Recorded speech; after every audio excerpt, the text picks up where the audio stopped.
everybody, Jesus loves you. My name's Cody and you are watching the Monday episode of the Christian News Show thing that I do.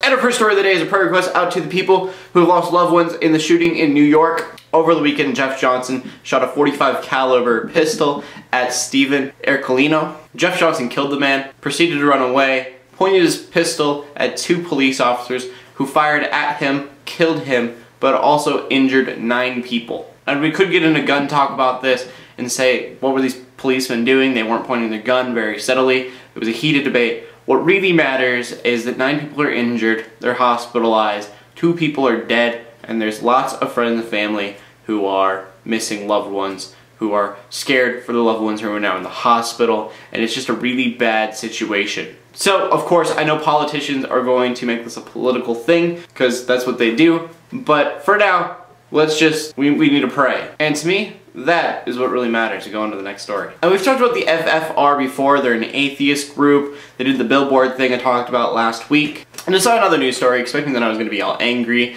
and everything at the Atheist Foundation, but it turns out that I'm angry at the Christians this time. Apparently a Georgia high school football coach has been praying with his football team, which would be fine if he wasn't leading the prayers. And then he is also taking these kids on a bus and driving them to different churches to get meals. And that is where it gets a little touchy. Free meals at a church, I don't think that's wrong. I think that he should be able to drive them to churches to get free food. But those churches then teach the kids about Christianity, telling them about Christianity when these kids, part of this football team, have to go to these meals. Now, of course, it's not officially mandatory and they don't have to go, but these are before football games. So it doesn't make much sense for the football player to stay at school, wait for their parents, or drive over to the field while these kids are having their meals. So it's not exactly forced that these students have to go to these churches and eat this food, but it's being pushed by a football coach who is part of a school system, taking these kids to a church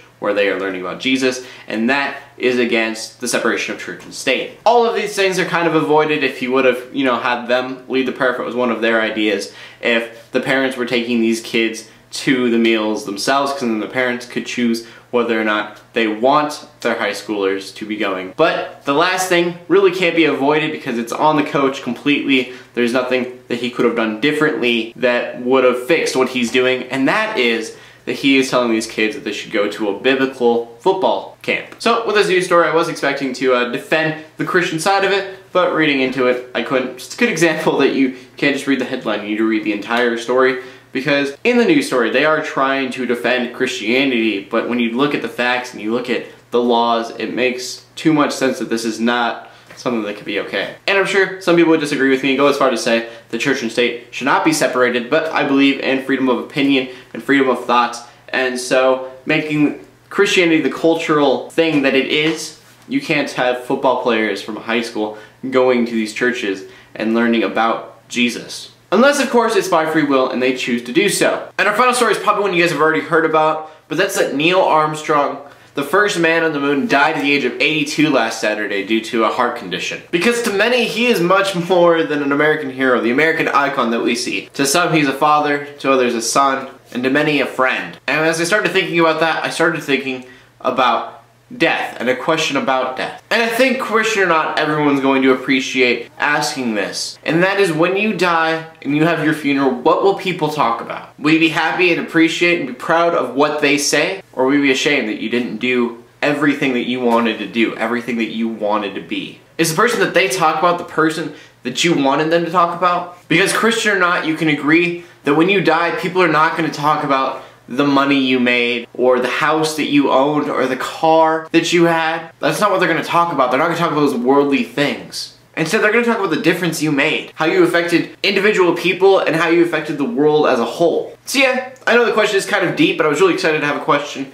that it doesn't matter if you're Christian, if you're atheist, or if you're any kind of faith, you can answer this question without debate or anything like that. And that question is, at your funeral, will the people there talk about the person that you wanted them to talk about? As always, leave a comment in the comment section below with your answer. Do a video response, do whatever you want to do. We can go on to the verse of the day. And to the Christians, Colossians 3:23.